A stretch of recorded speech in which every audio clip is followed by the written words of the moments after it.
Dahil po sa kanya, siya po talaga, ang dami pong naging doktor sa organization dahil marami sa amin ang talagang naengganyo sa how you live your life. And we thank you for that. We thank you for the inspiration because you truly impacted so many lives sa thank you, Ana. grupo. No, anak, alam mo, you think I inspire you, but actually, you guys give me the inspiration.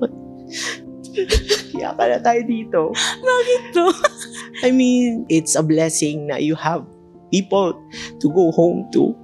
I mean, that's why some people can go. I mean, iba yung regalo na may bahay ka or may home ka. Home is not like a physical structure. Yeah.